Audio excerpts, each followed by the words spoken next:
Hola amigos, ¿cómo están? Bienvenidos a La Voz del 21. Mi nombre es Mayra Calderón y en estos momentos vamos a tratar las revelaciones del ex jefe de la DINI, Fernández de la Torre. Él ha advertido en una entrevista en Panamericana Televisión que Pedro Castillo sabía de los actos ilícitos de todos los hombres de confianza y sabía además que sus sobrinos pedían dinero a la DINI. Tal es así que también ha revelado Fernández de la Torre que Pedro Castillo dio la directiva para encubrir fuga de Juan Silva y Fray Vázquez. Ya estamos conectados vía telefónica con Otto Gibovich, excongresista, pero además ha sido comandante general del Ejército. Le damos la bienvenida. ¿Cómo está? Mayra, ¿cómo está? Buenos días. Órdenes como siempre. Buenos días.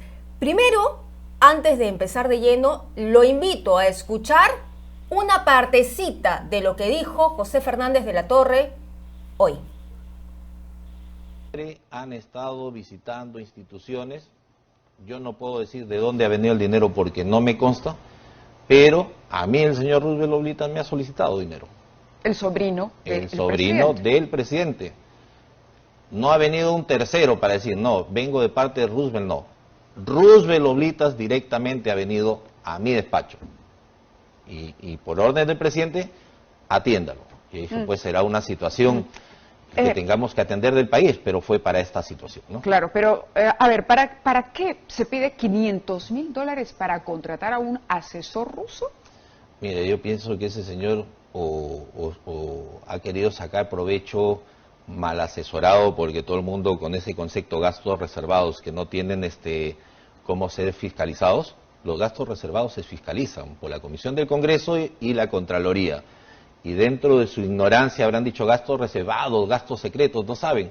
O piensan que el director pues tiene una caja llena de plata. Es decir, para tenían la idea de que la DINI, por lo que usted me describe, por lo menos, era una suerte de caja chica con un dinero a disposición que no iba a ser fiscalizado, ¿es lo que nos está queriendo decir? Durante mi gestión, sí, la DINI no ha sido caja chica de nadie. Correcto, pero no hablo de que lo haya sido o no, sino de lo que se pretendía hacer con la Dirección Nacional de Inteligencia. Lo que pensaban era exactamente creer que porque son gastos reservados podemos sacar dinero sin que tengamos que rendir cuentas. ¿Y ese pedido de dinero se hizo en presencia del ex ministro de Defensa, Walter Ayala? Por supuesto. Estaba Walter Ayala y estaba el señor Henry Chimabukuro. Los tres. ¿Y el presidente sabe de esto? Totalmente. Bien, pero no solamente ha dicho eso. A ver, dentro de esta entrevista se han revelado dos datos. Uno, que Roosevelt Oblitas le pidió, según la versión de José Fernández de la Torre, cuando era jefe de la DINI, 100.000 soles para pagarle a unos periodistas para que no saquen una primicia contra el presidente. Luego dice Fernández de la Torre que le pidió $500.000, $500.000 para contratar a un asesor de inteligencia ruso. ¿Para qué? No se sabe.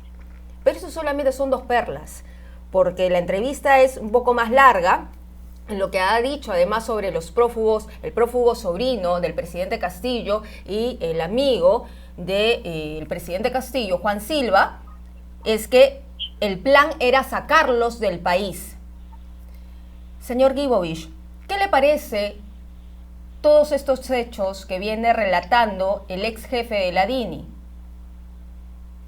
Mayra, lo primero que yo creo es que se confirma que el presidente de la República es el jefe de la organización criminal, ¿no? Aunque le creo perfectamente al señor Latorre, a quien no conozco, pero lo creo por la siguiente razón. Hace muy poco tiempo, el general Bobbio, que era jefe de gabinete de asesores y que a él le tengo credibilidad, salió con un file en la televisión con denuncias supuestas contra un señor Barrantes. Y esas denuncias fueron vistas por toda la población y evidentemente por el presidente de la República. Y como dice el ex jefe de la DINI, todo lo reportado al presidente, el presidente debió saberlo. Sin embargo, el presidente nombra al señor Barrantes jefe de la DINI. Entonces el presidente sí sabe, sí está enterado, sí lo asesoran, sí le dicen, pero él toma las decisiones contrarias a las recomendaciones o a las informaciones que tenga a disposición. Por lo tanto, como con esto que estoy manifestando, pues se cierra el círculo. El presidente sabe, a pesar de eso, hace nombramientos contra las sugerencias y contra las recomendaciones de la DIN. Y con esto yo creo que se agrava la situación y ojalá que los congresistas indecisos hoy día momento puedan tener algún argumento más para tomar una decisión en bien del Perú. Ahora, esto de proteger a los sobrinos, a la familia, a los ministros para sacarlos fuera del país, eso ya se escuchaba, ¿no? Ya se sabía en algunas versiones de prensa, filtraciones, y yo creo que la cosa va un poco más allá, ¿no? Si a la DIN le estaban pidiendo sacar gente fuera del país, y como he escuchado también al señor jefe de la DIN, que estarían en el extranjero, ahí tiene muchísimo que ver el ministro del Interior, muchísimo que ver el ministro del Interior, quien evitó ser vacado justamente con votos de algunos llamados niños, ¿no? ¿Cómo es posible que Juan Silva esté fuera del país? ¿De quién estamos hablando? El ministro del Interior sepa nada, y hasta ahora ¿del señor Senmache? No da ninguna información. ¿Del ex ministro Senmache? ¿A él se refiere? Y también del actual, ¿no? El actual ministro Willy Huerta estuvo sometido a una censura y no pasó nada, ¿no? Creo que creo que no fue ni admitida la moción. Es terrible la forma como se está manejando. Cualquiera que fuese la situación, cualquiera que fuese el ministro, el Ministerio del Interior tiene una enorme responsabilidad, porque ellos tienen los controles fronterizos, ellos tienen migraciones, por lo tanto, quienes se han escapado de la justicia yendo al extranjero, pasan necesariamente por el lado de la Policía Nacional. Señor Guibovich, mañana se discute y se debate y se vota luego, como es el procedimiento en el Congreso, la moción de vacancia del presidente de la República. Hay una gran preocupación porque en las últimas semanas, ahora que sale este destape, porque dice además Fernández de la Torre que hay 3 audios que acompañan lo que él dice y que lo va a entregar a la Fiscalía. Nosotros vamos más adelante seguramente a dar detalles sobre eso, pero mañana se discute esta moción de vacancia contra el presidente Castillo. Parece que salga lo que salga, igual los congresistas, al menos el sector que siempre ha apoyado el gobierno, va a votar en contra de esta vacancia. ¿Qué más se necesita para salir de esta crisis política? ¿Qué más ya tenemos que ver? Parece que se necesita un video, un manuscrito de puño y letra asumiendo los actos de corrupción. Ironía. Fíjese lo que sucede.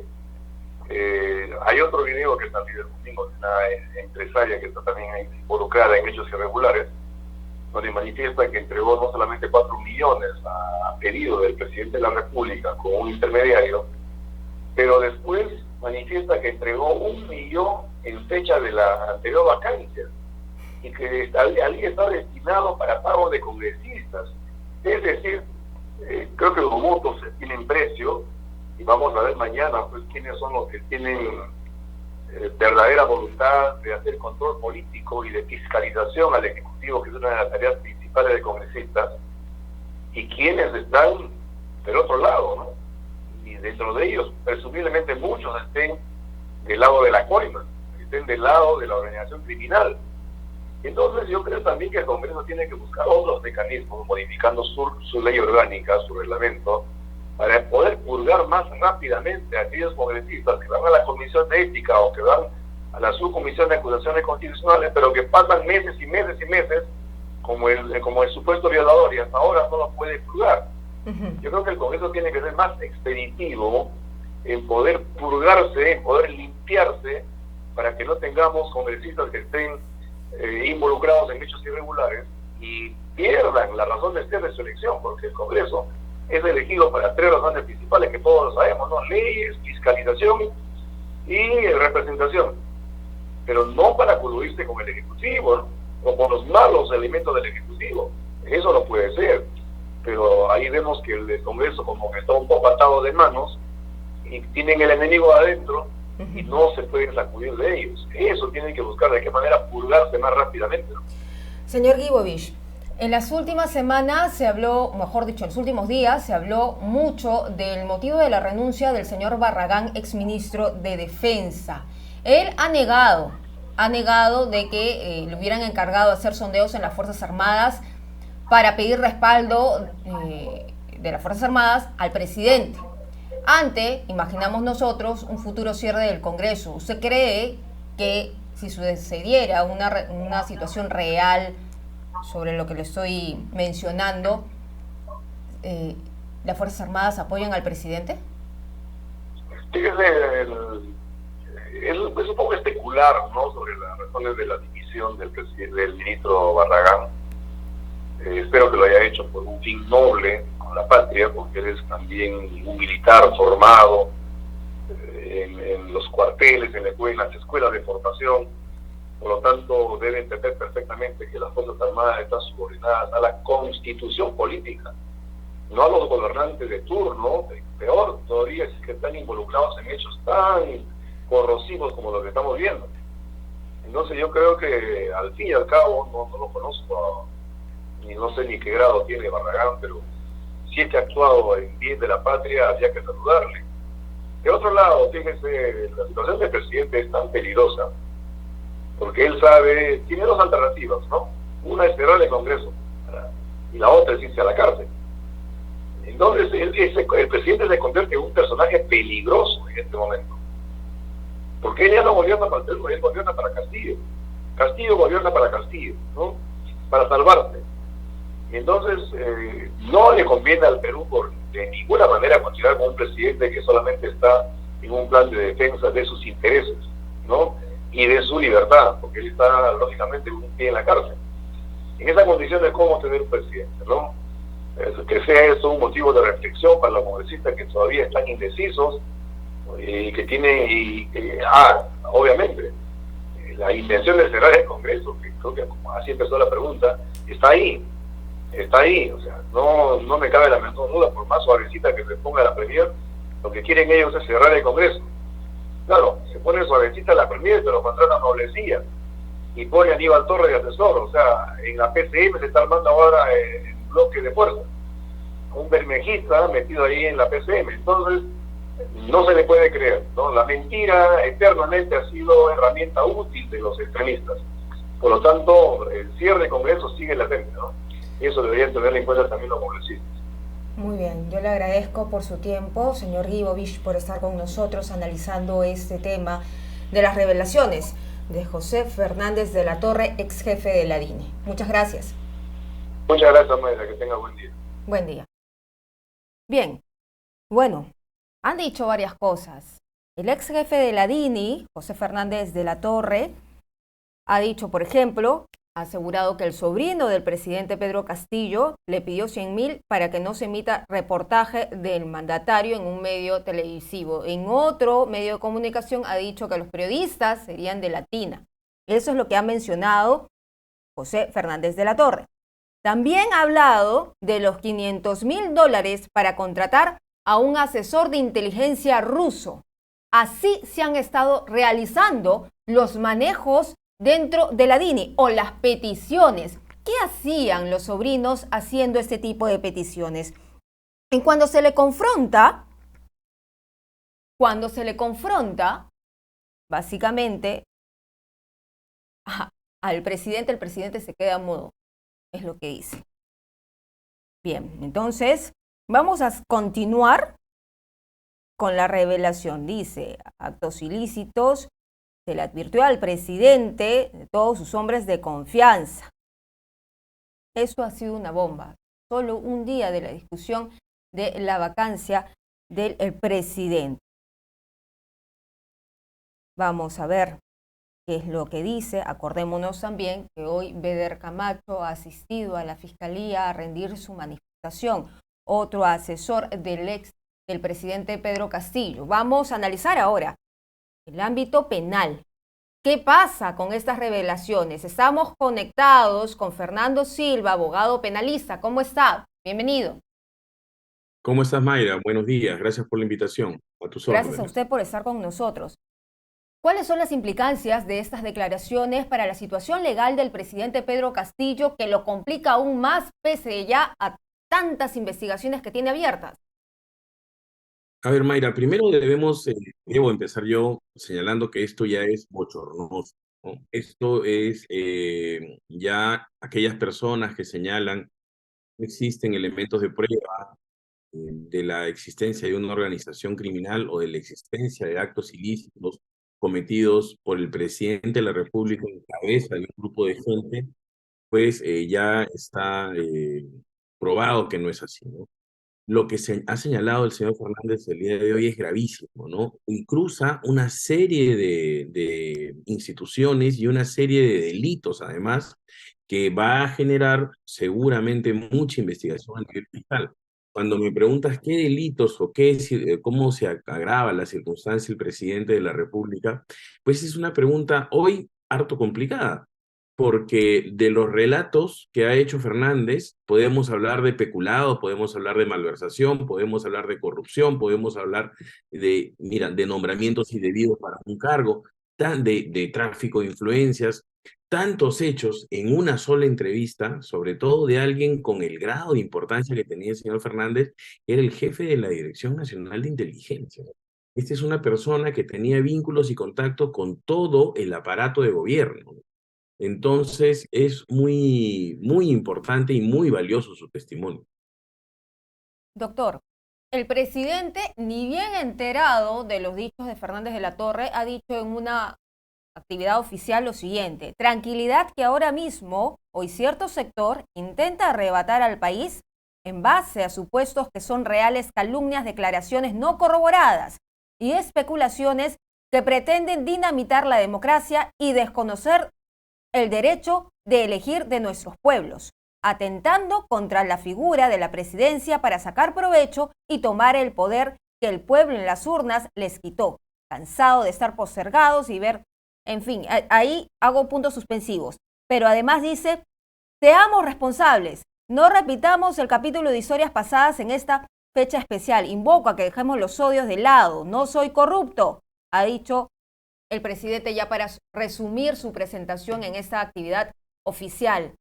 No basta con decir que no es corrupto, sino también el presidente debería declarar al Ministerio Público, como tantas oportunidades ha tenido, y él se ha acogido al silencio.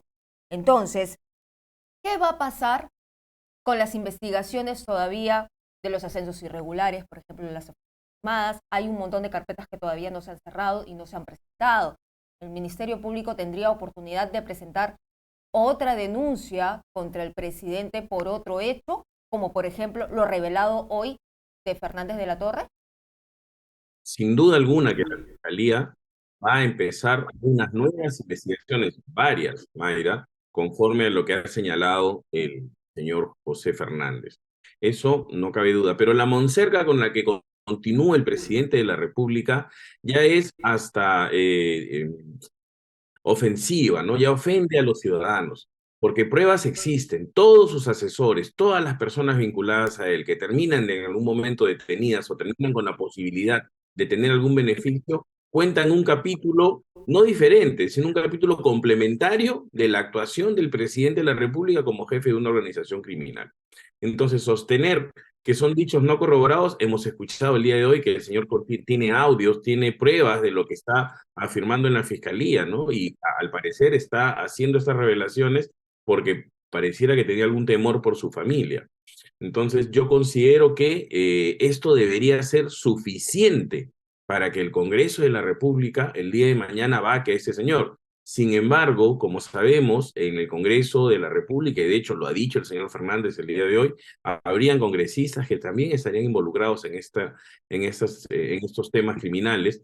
Entonces no sabemos los votos. Yo sigo considerando, Mayra, como lo hemos conversado en alguna oportunidad ya, que la Fiscalía podría activar a nivel judicial una suspensión de la figura presidencial, del señor Castillo, mejor dicho, como presidente de la República. Yo creo que el Poder Judicial en este momento es el que tiene la llave para poder evitar que esta persona continúe en el gobierno y continúe eliminando pruebas, continúe buscando dinero para comprar asesores, para comprar periodistas, es lo que ha dicho el señor Fernández el día de hoy, para evitar que salga un reportaje. Entonces, eso genera pues una situación de completa inseguridad política, completa inseguridad total en el país. ¿Qué está pasando? Criminalmente, Mayra, que es mi especialidad, cuando me preguntas qué delitos puede haber cometido, pues te rezo el Código Penal con todo lo que ha señalado el señor Fernández, ¿no? ¿Qué procedimientos se van a hacer? Seguramente van a empezar tantas investigaciones preliminares como hechos nuevos haya narrado el señor Fernández, o va a servir elementos de prueba a las investigaciones que ya tiene la fiscal de la Nación.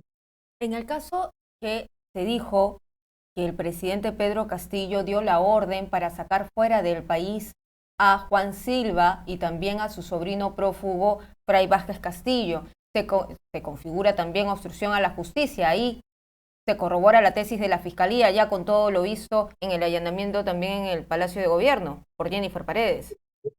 Por supuesto que sí, encubrimiento real, encubrimiento personal, obstrucción de la justicia. Todos esos delitos se comprobarían de ser ciertos, al señor Fernández. De hecho, ex vox populi, me parece ya que se comenta mucho en los medios de prensa, me han hecho alguna pregunta al respecto, que esos señores están en Bolivia, ¿no? Entonces, evidentemente, ya esto cae de maduro, Mayra.